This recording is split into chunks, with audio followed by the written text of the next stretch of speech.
Évangile de Jésus-Christ selon saint Luc, chapitre 2, versets 22 à 40.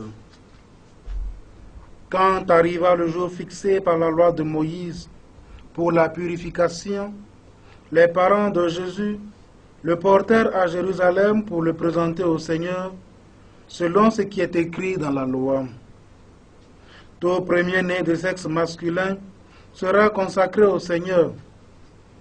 Il venait aussi présenter en offrande le sacrifice prescrit par la loi du Seigneur, un couple de tourterelles ou deux petites colombes. Or, il y avait à Jérusalem un homme appelé Siméon. C'était un homme juste et religieux qui attendait la consolation d'Israël, et l'Esprit Saint était sur lui. L'Esprit lui avait révélé qu'il ne verrait pas la mort avant d'avoir vu le Messie du Seigneur. Poussé par l'Esprit, Siméon vint au temple. Les parents y entraient avec l'enfant, Jésus, pour accomplir les rites de la loi qui le concernaient.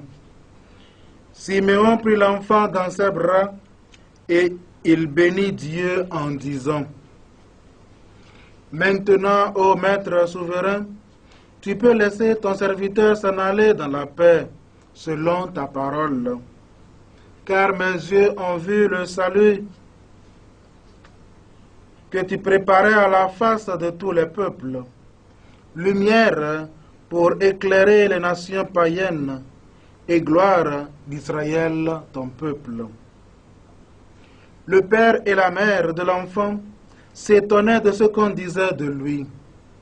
Siméon les bénit, puis il dit à Marie, sa mère: Vois, ton fils qui est là provoquera la chute et le relèvement de beaucoup en Israël.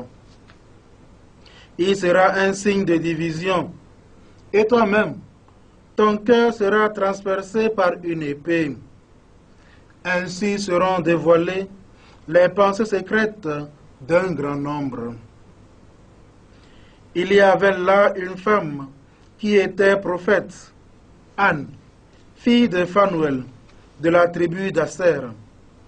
Demeurée veuve après 7 ans de mariage, elle avait atteint l'âge de 84 ans. Elle ne s'éloignait pas du temple, servant Dieu jour et nuit dans le jeûne et la prière. S'approchant d'eux, à ce moment, elle proclamait les louanges de Dieu et parlait de l'enfant à tous ceux qui attendaient la délivrance de Jérusalem. Lorsqu'ils eurent accompli tout ce que prescrivait la loi du Seigneur, ils retournèrent en Galilée, dans leur ville de Nazareth. L'enfant grandissait et se fortifiait, tout rempli de sagesse, et la grâce de Dieu était sur lui. Acclamons la parole de Dieu.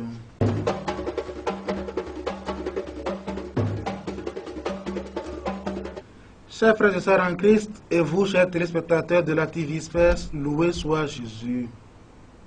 Aujourd'hui, nous fêtons la présentation du Seigneur au temple.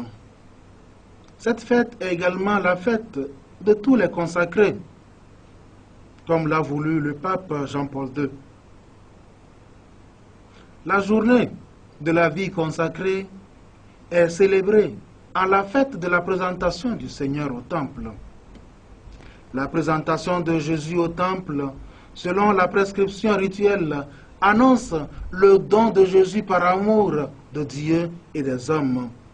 Cette journée a donc une attention, ou mieux une importance toute particulière pour toute personne consacrée, qui aspire aussi à donner sa vie à Dieu à travers le service rendu à ses frères et sœurs. Chers frères et sœurs en Christ, chers frères et sœurs de la vie consacrée, que le Seigneur qui nous a appelés et qui vient vers nous, nous illumine nos regards pour que nous soyons un signe vivant au milieu de ce monde en perte du sens de la vie consacrée. La fête d'aujourd'hui est une rencontre de Dieu avec son peuple et elle suscite non seulement la joie, mais également elle renouvelle en nous l'espérance à l'instar du vieillard Siméon. Cette fête se veut être une fête de la lumière, car le vieillard Siméon, sous l'action de l'Esprit Saint, se rend au temple et en présentant Jésus, dit ceci de lui. Il est la lumière, ou bien il est lumière pour éclairer les nations païennes. En effet, Jésus est véritablement la vraie lumière. Nous l'avons célébré à Noël. Cette lumière qui éclaire tout homme en venant en ce monde. Oui, Jésus est la vraie lumière. Le jour de notre baptême, nous avons reçu la bougie, ou mieux, la lumière du Christ, et nous avons été invités à toujours marcher comme enfants de lumière. En ce jour où nous fêtons la présentation du Seigneur, nous rendons grâce à Dieu pour le don de la vie consacrée. C'est aussi une occasion de mieux connaître et apprécier la vie consacrée.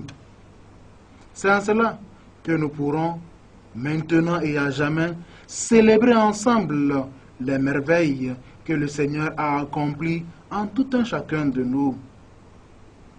Demandons alors à Marie de nous présenter encore une fois au Père Tout-Puissant pour que nous puissions devenir un signe vivant pour le monde en quête de repères et de témoins de l'Évangile.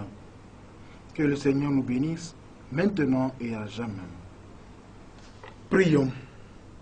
Dieu éternel et tout-puissant, nous t'adressons cette humble prière, puisque ton Fils unique, ayant revêtu notre chair, fut en ce jour présenté dans le temple, fait que nous puissions aussi, avec une âme purifiée, nous présenter devant toi, par Jésus-Christ, ton Fils, notre Seigneur et notre Dieu, qui vit et règne avec toi le Saint-Esprit, maintenant et pour les siècles des siècles.